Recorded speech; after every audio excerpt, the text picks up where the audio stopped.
আসসালামু আলাইকুম। আমার নাম হচ্ছে মোহাম্মদ তরিকুল ইসলাম শিহাব। আমি হচ্ছে আইইউবিএটি থেকে সিভিল ইঞ্জিনিয়ারিং পড়তেছি। 18ই জুলাই আমরা হচ্ছে ছাত্র আন্দোলনে সরাসরি যুক্ত ছিলাম। এখন হচ্ছে এই ছাত্র আন্দোলনের মাধ্যমে আমাদের স্বাধীনতা ঠিকই ফিরে আসছে, কিন্তু আমরা অনেক শহীদ ভাই বোন আছে যারা এই আন্দোলনের সাথে লিপ্ত হয়ে শহীদ হয়েছে, তাদের জন্য দোয়া রইল আমার। এখন হচ্ছে স্বাধীনতা আমরা ঠিকই ফিরে পেয়েছি, কিন্তু সংস্কার এখনও হয়নি। এই সংস্কার করার জন্য আমাদের সকলকে এগিয়ে আসতে হবে।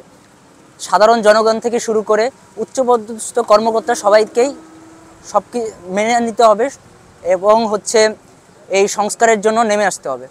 এখন হচ্ছে এই সংস্কার করার জন্য সর্বপ্রথম যা করতে হবে, আমাদের এই দুর্নীতি বাদ দিতে হবে।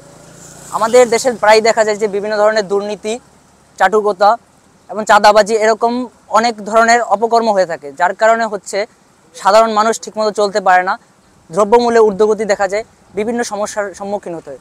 এর জন্য হচ্ছে এইসব দুর্নীতি, চাঁদাবাজি এগুলো বন্ধ করার মাধ্যমে আমরা দেশকে সংস্কার করে নিতে পারবো। এবং হচ্ছে যেসব বেকার ভাই বোন, আমি নিজে হয়তোবা পরবর্তী সময় বেকার থাকতে পারি, এই বেকারত্বকে আমাদের দূর করতে হবে, যার কারণে আমাদের দেশ একটি উচ্চ মর্যাদাশীল দেশে পরিণত হবে এবং অর্থনৈতিকভাবে উপরের দিকে উঠে আসবে। ধন্যবাদ। এর জন্য আপনাদের সবাইকে উচিত আমাদের সাথে ছাত্রদের সাথে সকলের সাথে মিলে কাজ করা এবং দেশ সংস্কারে সবাইকে এগিয়ে আসা।